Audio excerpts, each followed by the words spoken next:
Hello YouTube, this is Dutch Lancaster and welcome to my first German strategy video, which I nicknamed the Rommel Raid, named after the famous German general. I named it Rommel Raid because this strategy focuses on helping Italy getting into the Middle East, and therefore you have to get Egypt. I will take Egypt in turn 4, and I will go with you step by step, not only to invade Egypt but also the German strategy also to focus on the Soviets, taking Moscow, but in some turns later.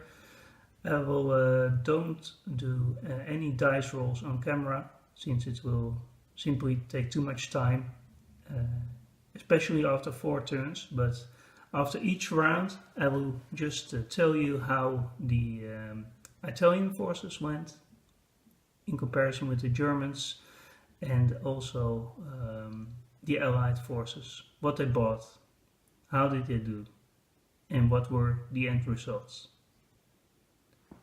Going to round 1. Germany turn 1. They're making 30 IPCs, so I would like to buy a carrier, a transport, an artillery, and infantry. That's 30 IPCs. As for the combat moves, this is the Battle of France. The tactical bomber came from Poland. The tanks came from southern Germany and Holland. And these came from Holland and Western Germany. As for the subs, I like to bring 2 subs for this strategy into the Season 91 to take the cruiser. 2 subs will get rid of that. The battleship, 3 fighters and 3 tactical bombers will go into Season 110. 1 sub, a tactical bomber, a fighter, and 2 strategic bombers will go into Season 111.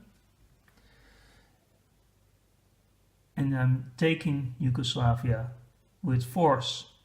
This is a non-combat move into Bulgaria, and some troops will move into Finland.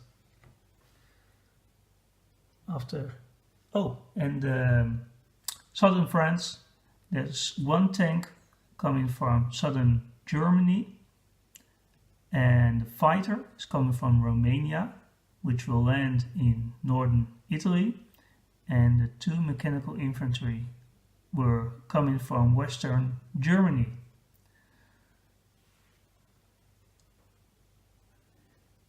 Now I will roll and resolve all combat, do the non-combat move, and then I will come back to you. Welcome back. So this is what happened after Germany turn 1. One thing I forgot to mention is that I won't be doing the United States in this video. It is for this strategy, Japan needs to hold off for 2 rounds for this strategy to work, as it was already also mentioned in the Africa Corps strategy video by General Hand Grenade. My approach, it looks a bit similar, but give me a moment, so I will explain how this differs from his strategy video.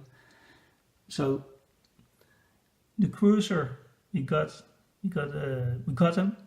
There was surprise strike. There was not be able to shoot back, so that was a win. Here there was no surprise strike by the 2 subs. I got a hit, the destroyer got a hit, so mission accomplished, but lost 1 sub. As for this battle in Season 110, the N11, the UK decided not to scramble. The odds were slightly against them. although they didn't scramble, the Luftwaffe lost a couple of planes, one in 110 and one plane in 111. Also the sub didn't make it, and here I have a damaged battleship. In France went okay. Lost all my infantry, but that was to be expected. Southern France, I lost one mechanical infantry, and the plane went to northern Italy. Yugoslavia, I lost 2 infantry, but that was also to be expected. And here's my carrier and the cruiser and a transport. And I also only bought the carrier and the transport. The cruiser was coming from season 14, I'm sorry. And I landed all my planes here back on Western Germany. So the troops from Berlin are making their way towards the Soviet Union. No attack yet. So I moved back to Finland. Germany also got Bulgaria. So on the whole, they got a hold of 71 IPCs, 30 to start with, and 7 from France, Yugoslavia and Bulgaria, so that makes 10 in total. Finland makes 12, and then the national objective for the Danish Strait, Norway, and peace with the Soviet Union, that's the additional 10, and 19 IPCs from France, because it's a global game, so that makes 71, but they got convoyed by France for 1 credit, so the end result will be 70 credits to spend. So I will go to Germany turn 2 and tell you guys what every nation did and how did it resolve until Germany turn 2. So welcome back. Just to give you a small summary on what the Allied forces did this turn, as well as Italy. So the Soviets, though they retreated, prepared for Operation Barbarossa, bought some infantry, some artillery and 2 tanks. They all stockpiled their forces in Belarus and Western Ukraine, some planes there in Leningrad. The English, they bought a traditional 1 plane, 6 infantry for defensive purposes, because sea lion is still a threat to them. Especially, well, they got rid of the battleship, but they lost the plane. They got rid of the sub here with the destroyer, but the forces from Canada aren't in London yet, so it leaves them quite vulnerable. So they bought a lot of infantry, and they did do the Trento raid, seeing that there was only a 2-plane scramble on southern Italy. So, but they were missing the cruiser from season 91, so they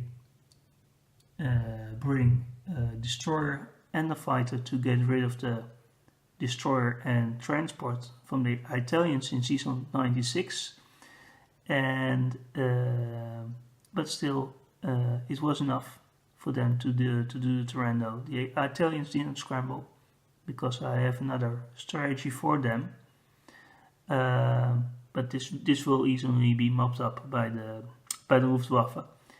And the RAF, they retreated, and they not retreated, they just flew back after the attack to Malta.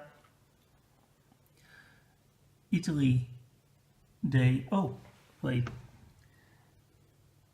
some Pacific forces came along and attacked Ethiopia, so they got rid of those Italian forces there.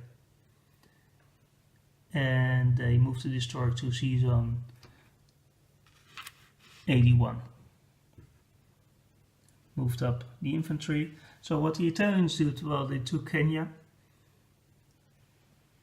they took Tunisia, they got rid of the destroyer that was sitting there by a sub and a strategic bomber, and they got rid of the French, losing one destroyer. So they brought one destroyer, one cruiser, and 2 fighters, which was enough. So no economy gain for the Italians yet. In fact, they got convoyed for 2 IPCs, so that will leave them with 10, if I'm not mistaken. So the first turn they bought 1 fighter, so they have a 3-plane scramble to guard the transport. So we're now moving to round 2.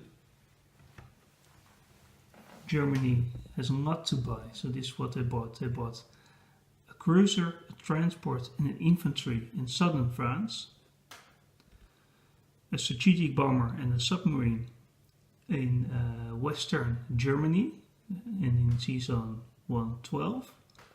They bought 3 tanks in Berlin and a minor production facility in Romania. I will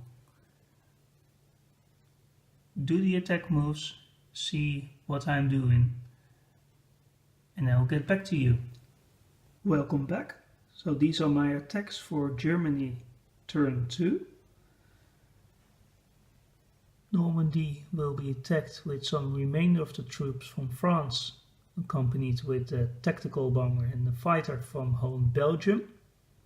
They will land in sea zone 91, where there will be a carrier. Germany has declared war on Russia by taking the Baltic states, eastern Poland and Bessarabia. Bessarabia only with 1 infantry. Full force in eastern Poland and only some, I believe those are 4 infantry in Baltic states. Almost all of the Luftwaffe, they will be attacking sea zone with the UK carrier and fighter. It will be more than enough.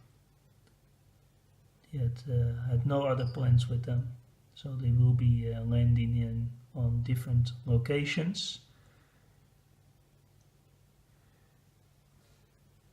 And here I moved the carrier and 2 transports to take Gibraltar as well as Morocco. I tried something else with an additional cruiser, but I thought, well, only 2 cruisers, they won't stand a chance against if the UK would bring, let's for example, the destroyer from the sea zone, some fighters who can land still in Algeria, combined with a strategic bomber, it will be a complete loss. So, to bring the aircraft carrier, as shown also by General Hand Grenade, accompanied with a fighter and tactical bomber, will provide just the sufficient defense against that. So I will make my rolls again, not for these ones, these are taken automatically, and I will get back to you at the end of Germany's turn. So at the end of Germany's turn 2, it could look something like this. Germany taking Gibraltar and Morocco, helping the Italians for their national objectives, getting rid of that carrier there, so there are no Allied surface warships in the Mediterranean. Germany got Normandy. Of course, they got the Soviet, Baltic states, Eastern Poland and Bessarabia. Here's the minor production facility in Romania. All forces moving towards the border. A lot of forces in Eastern Poland. And those are 8 tanks, 5 tanks coming from France and 3 tanks that I bought, so there are 8 tanks more on the way. There's a strategic bomber being able to assist either on the Soviet Union or taking care of some possible landings. Also the submarine will be handy for getting rid of enemy transports or the incoming US Navy, who will be into the war in turn 3. Or they can move to CISO 125, so the Soviets won't get their national objective for that. So at the end of this round, Germany makes 52 IPCs. And again, I will summarize everything that has happened for the Allied nations as well as Italy. See you in after that, and then towards Germany turn 3. In round 2, Soviet Union built 3 tanks, 3 artillery and 3 infantry, starting to build up defenses against Germany. They only took back Bessarabia. Eastern Poland is just simply too much to handle, and Baltic states, well, it seems like a bait, so they stacked up some infantry in Belarus, made some defenses in Leningrad and Ukraine, so a lot of tanks, a lot of infantry.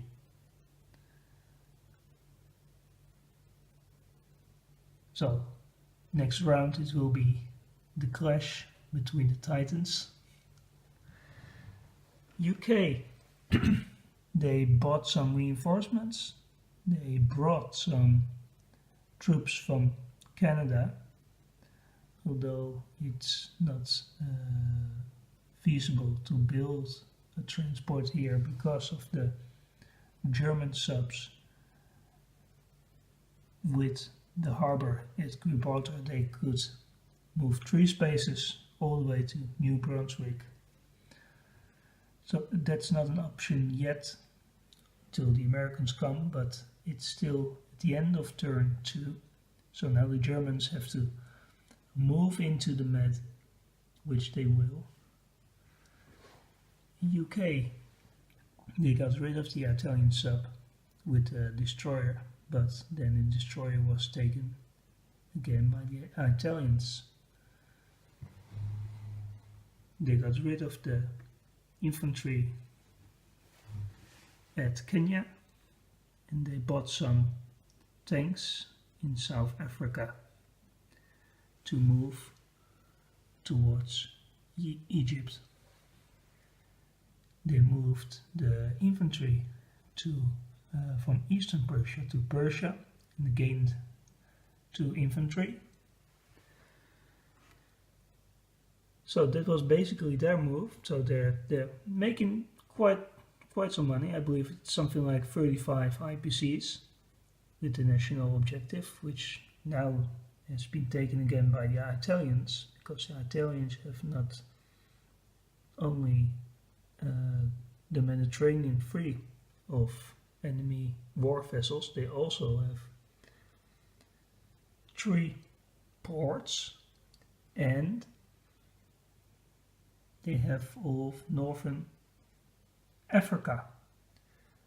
So I believe that's making something like 26, 27, probably more because of Greece. So I would say 28 IPC, something like that.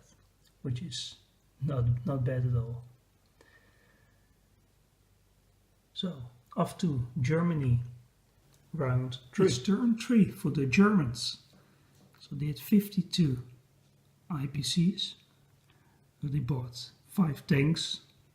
That's 30, 3 artillery, 1 artillery and 2 infantry in France, in Paris. Sorry, and these 5 tanks are excuse me, these 5 tanks are deployed in Berlin, and these 3 infantry will be coming from Romania. So it's turn 3 and all hell broke loose. So the Germans are now into the med. They are getting Malta for sure. Put on some nice defense perimeter, strong enough to repel the Royal Air Force, and they saw an opportunity to take out some Soviets, so they brought all the planes they could muster, also coming from Western Germany, as well as the 2 strategic bombers coming from southern Italy. They could make 1, 2, 3, 4, 5, 6, 7 back into Romania. So that's a lot of planes. Not so many artillery and tanks, but it's enough. So the southern part of Soviet Union is somewhat stacked, too much in my opinion. So you could go either into Ukraine or you can go into Leningrad or possibly even Moscow if it's not too well protected. If you see an opening, then abuse it. So I will make my rolls, and I decided to invade into Karelia. So we'll do my rolls again, and I'll see you guys after. So still in the turn of Germany, turn 3. In the interest of saving some time, I'm skipping ahead some parts. So Germany was obviously able to capture Malta, getting rid of those UK forces. They were able to crush the resistance in Belarus, thanks to the Luftwaffe. Obviously the Russians could take it back with the tanks and Air Force of the Soviet Union combined through Bryansk to Belarus. Combined forces with Leningrad, they could obviously take it back, but at what cost? Because there are a lot of tanks and a lot of tanks coming. Quite clear I could have done things differently because of the Luftwaffe is now away from Western Europe. Those subs are quite vulnerable because there is no scramble support, so the destroyer could easily, with some fighters, could easily take these subs out. So that's a mistake on my part. But as for it's called the Rommel raid, so I could have done these things differently, but the front, I think it's under control. I think it's a matter of time before Moscow will fall. But I will move towards the end of this video. It's all about Egypt, so I will not continue with some of the things that Soviet Union or UK could done or should have done or would have done. I will bring these forces. Those tanks won't quite make it in time, but I will bring these forces to Egypt to show you what the Italians and the Germans combined in this strategy can do. So I will skip to that part. Well, first the UK will reinforce Egypt, then the Italians will make a first attack on UK. Obviously they will not be able to take it with normal odds, but the thing is to weaken UK so that Germany can take it before these tanks can support Egypt. So I will skip ahead to that part. Be right back. So it all comes down to this. It's just an example of what the Italians could have bought. It's 28 IPCs they have to spend. So they could go, for example, for 2 fighters and a destroyer. But what we got here, this is I gathered all troops from the UK in Egypt. So it's 1 strategic bomber, a lot of infantry from different nations, some artillery and mechanized infantry as well, 1 tank, tactical bomber and a fighter. And on the Italian side, due to with transports and fighters and the strategic bomber came from southern Italy, so it's 1 into 97, 2 into 99, 3 into 98, 4 into Egypt and land in Alexandria. And with the strategic bomber you could easily, so that's 4, you could either land in Greece or in Alexandria or Tobruk or even Libya for that matter. So the Italians could bring 4 infantry, 4 attacking at 1, 4 attacking at 2, 1 bombardment shot from the cruiser, 3 fighters and 2 tanks, so that's 5 at 3 and 1 at 4, so that's not bad at all. So I will let you guys know what they did after 1 round, and if I decided to pull back or not. Of course, with the amphibious assault, the land troops will have to stay and attack, but those will for sure will be the first casualties. So let's see afterwards, and if they are not able to take Egypt, then for sure the Germans will. So Germany round 4. This is what it all comes down to. Taking Egypt, the Italians were able to soften up and the UK pretty well. They were only left with these four troops: a fighter, tactical bomber, tank and mechanized infantry after the Italians pulled back. And the Germans, they have more, with 3 transports combined in bombardment shots and fighter, tactical bomber and 2 strategic bombers. They have more than enough to take Egypt. And with taking Egypt, they get a national objective for having a land-based unit in Egypt. And it will, you have the Italian transports. You could shock troops to the Middle East. And then from there, taking some more national objectives. Italy will get strong, able to repel the United States. Thank you for watching.